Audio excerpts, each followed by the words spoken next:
ketidakpercayaan masyarakat ini kan memang bisa jadi karena pengalaman mereka dalam berhubungan dengan penegak hukum, dalam hubungannya dengan hukum.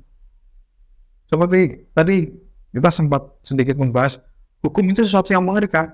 Kenapa hukum itu menjadi sesuatu yang mengerikan? Ya karena penegak hukumnya. Kan begitu. Permasalahan hukum di Indonesia ini kan soal penegakan hukum.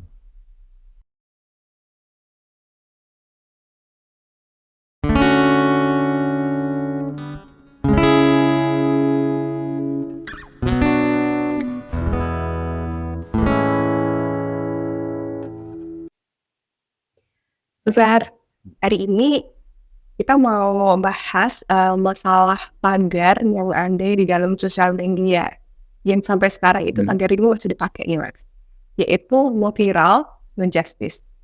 Tanpa viral nggak mendapatkan keadilan Mas. Nah sebenarnya gimana kita melihat tagar no viral, no justice dari versi penegak hukum Mas, karena kan kita bicara nih. Jadi dalam konteks penegakan hukum nih, kita harus pahami kan seperti disampaikan oleh Anindya tadi soal no viral no justice itu adalah yang sekarang menjadi sesuatu yang viral itu sendiri kan, yang kemudian menjadi banyak ungkapan di masyarakat. Kalau tidak viral, maka tidak ada keadilan, maka tidak ada penegakan hukum. Nah, kalau kita melihatnya, ini sesuatu yang ada bagusnya, ada juga buruknya. Jadi seperti halnya pisau bermata dua. Bagusnya bahwa pertama, masyarakat menjadi tahu soal kasus-kasus hukum, menjadi mengerti bahwa ada suatu kasus hukum yang belum selesai atau tidak selesai atau bahkan putusannya menjadi tidak sesuai dengan rasa keadilan kan gitu. Itu bagusnya. Jeleknya gimana nih Mas? Nah, jeleknya yang pertama bahwa ada ketidakbenaran dalam penegakan hukum. Ada sesuatu yang membuat masyarakat resah. Ada sesuatu yang menjadikan masyarakat memunculkan istilah no viral no justice ini. Sesuatu yang tidak benar. Karena sebenarnya ranahnya itu no viral justice ini tuh kan kayak menegakkan hukumnya sendiri ya Mas, atau masyarakat itu membuat hukumnya sendiri dengan cara memviralkan. Iya, jadi pertama tadi bahwa ada ketidakbenaran di dalam proses penegakan hukum kita. Artinya masyarakat menjadi tidak percaya bahwa penegak hukum akan melakukan tugasnya, yaitu menegakkan hukum kalau tidak diviralkan, kalau tidak disorot publik. Kalau kasus itu tidak disorot publik, tidak diviralkan di media sosial, di media massa, kasus itu tidak berjalan. Kasus itu membeku. Yang pertama begitu. Yang kedua, buruknya adalah kalau kemudian, karena kita harus menyadari bahwa tidak semua masyarakat ini memahami hukumnya. Itu harus kita akui. Karena hukum itu menjadi sesuatu yang tidak menyenangkan, dianggap sebagai sesuatu yang tidak menyenangkan bagi masyarakat. Berurusan dengan hukum itu tidak membuat mereka menjadi senang, tidak membahagiakan, dianggap begitu kan. Nah, karena sudah terstigma seperti itu, hukum di Indonesia itu, jadi orang-orang malas untuk berhubungan dengan hukum. Mengetahui tentang hukum jadi malas juga, memahami hukum apalagi. Nah, karena mereka tidak memahami hukum itu sendiri, kemudian ketika terjadi kasus hukum, mereka berkomentar yang tidak sesuai dengan pengetahuan hukum, tidak sesuai dengan hukum. Jadi membangun opini. Atau ada juga yang bisa digiring opininya. Jadi kita juga tidak menginginkan bahwa penegakan hukum itu berdasarkan opini publik. Itu kelemahan dari no viral no justice. Ya, bahayanya begitu. Tapi kalau kita lihat begini Mas, ada beberapa kasus di mana itu viral, Tapi penegakan hukumnya juga berjalan dengan lancar, Mas. Kayak misalkan kasus kebakaran Bromo kemarin itu. Ya. Itu kan sempat viral selama hampir berminggu-minggu ya, Mas. Ya. Ketika musnah semua sambanannya, terus mulai dicari lah. Karena kerusakannya masif ya, Mas. Ya, jadi waktu itu yang membuat kasus itu menjadi viral itu kan karena kemarahan publik ya. Betul, betul. Hanya karena kegiatan yang dalam tanda kutip itu tidak penting lah. Itu foto-foto prewedding itu kemudian mengakibatkan kebakaran hebat gunung wisata yang hanya karena kelalaian flyer itu dan seterusnya yang akhirnya marah nih publik. Nah, karena ini publik marah kenapa? Ya karena tahu diviralkan. Mas, seharusnya tanpa diviralkan pun sudah ditangani oleh kepolisian kan begitu, karena ya pasti tahu kan. Jadi nggak ada, bahkan waktu itu kalaupun nggak viral ya kemungkinan tetap akan berjalan ya, Mas, ya. prosesnya. Nah, kalau kita tadi ngomongin membahas yang pembahasan Mas Kaharu, berarti kan sebenarnya kenapa publik itu marah? Karena publik itu tidak mempercayai aparat penegak hukum kita kan, Mas. Makanya dia marah dan mencoba menegakkan hukumnya sendiri kan. Sebelum kita lanjutkan pembahasan selanjutnya, jika Anda ingin melakukan konsultasi hukum dengan kami, bisa datang ke kantor kami atau hubungi alamat email kami. Nah, gimana nih, Mas?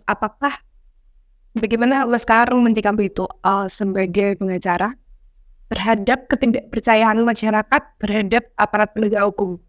Ya tentu ini menjadi sesuatu yang tidak mengenakkan dalam penegakan hukum, sesuatu yang menyedihkan kalau kemudian masyarakat tidak mempercayai penegakan hukum oleh penegak hukum.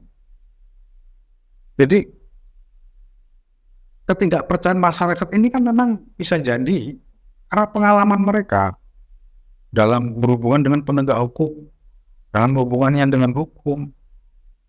Seperti tadi kita sempat sedikit membahas, hukum itu sesuatu yang mengerikan. Kenapa hukum itu menjadi sesuatu yang mengerikan? Ya karena penegak hukumnya. Kan begitu. Permasalahan hukum di Indonesia ini kan soal penegakan hukum. Saya kira banyak undang-undang, banyak peraturan ini bagus sebenarnya. Karena itu dilahirkan dalam proses. Ya, walaupun ada beberapa yang kita harus mengakui itu tidak bagus ya. Kita mau membahasnya dan seterusnya. Tapi banyak yang bagus itu. Misalnya tentang KUHP, ya kemudian ada KUHP yang baru ya. Dan seterusnya, nah ada undang-undang tipikor dan seterusnya. Tetapi yang jadi masalah itu di penegakan hukumnya, baik dari proses penyidikan, proses penuntutan sampai ke proses pengadilan. Nah, karena ketidakbagusan dalam proses penegakan hukum ini, entah itu karena lambat, entah itu karena harus mengeluarkan biaya lagi, korban harus mengeluarkan biaya lagi agar kasusnya ditangani misalnya, atau ternyata tidak sesuai dengan apa yang diharapkan, akhirnya masyarakat tidak percaya lagi kepada penegak hukum. Imbasnya tidak percaya lagi kepada hukum. Karena dalam pemahaman banyak orang, hukum, yaitu penegak hukum. Penegak hukum itu ya hukum. Nah ini kan menjadi sesuatu yang menyedihkan dalam konteks penegakan hukum. Iya, tapi bisa nggak sih Mas, kasus viral itu disamakan dengan adanya mekanisme dari masyarakat untuk melakukan cross check terhadap aparat penegak hukum kita? Sebenarnya untuk cross check ini kan ada mekanisme ya, jadi ada surat, misalnya kita meminta perkembangan kasus, perkembangan perkara, itu adalah hak dari misalnya pengadu atau korban, bahwa kasus yang dia alami itu sudah sampai mana nih prosesnya, apakah masih dalam penyelidikan atau penyidikan, atau sampai mana nih, apakah sudah dimakan atau tidak, dan seterusnya. Nah itu adalah hak dari korban atau pengadu ketika dia melaporkan kasusnya ke pihak aparat penegak hukum kan begitu. Jadi saya kira itu ada mekanismenya ya. Nah, sedangkan masyarakat ini kan informasinya sebagian besar itu dari media, juga media sosial. Nah, ya tidak ada masalah sebenarnya bahwa kalau sesuatu masyarakat kemudian membagi informasi kepada masyarakat yang lain kan gitu. Ibaratnya netizen jurnalistik atau citizen jurnalistik dulu istilahnya begitu. Kan ini netizen jurnalistik. Entah itu kita istilah yang agak unik kan, karena bahkan kadang-kadang yang disampaikan itu tidak memenuhi unsur jurnalistik juga, tetapi dianggap begitulah. Jadi kemudian selama sesuatu informasi itu yang disebarkan tidak melanggar hukum, tidak ada masalah itu sebenarnya. Kemudian diviralkan, menjadi viral dan itu. Iya, masalahnya itu kan kalaupun kita mengadukan ke polisi itu, Mas, kadang-kadang kan ada kemungkinan bahwa polisi itu akan mendiamkan laporan kita. Sehingga butuh didorong nih. Kebanyakan masyarakat kan akan berpikir bahwa dengan viral ini itu akan mendorong polisi atau aparat penegak hukum itu untuk melaksanakan tugasnya, Mas. Iya, nah makanya itu kalau kemudian penegak hukum, polisi, jaksa, misalnya itu harus menunggu diviralkan, harus menunggu didorong-dorong dalam melaksanakan tugas mereka, yaitu menegakkan hukum. Ya, ini kayak nih. Kan itu menjadi tugas dari penegak hukum untuk menegakkan hukum. Kenapa harus didorong-dorong? Kenapa harus menunggu sampai ramai jadi perhatian publik, sampai kemudian menunggu atensi dari atasan? Kan begitu. Jadi seharusnya tidak perlu, makanya suatu saat semoga kita berharap agar tagar istilah no viral no justice ini lenyap, diganti dengan tanpa viral tetap justice, kan begitu. Jadi keadilan hukum itu ditegakkan tanpa menunggu viral. Dan semoga ini menjadi instrumen dari para penegak hukum. Kalau semakin menggaung tagar no viral no justice, artinya kita belum berhasil melakukan penegakan hukum.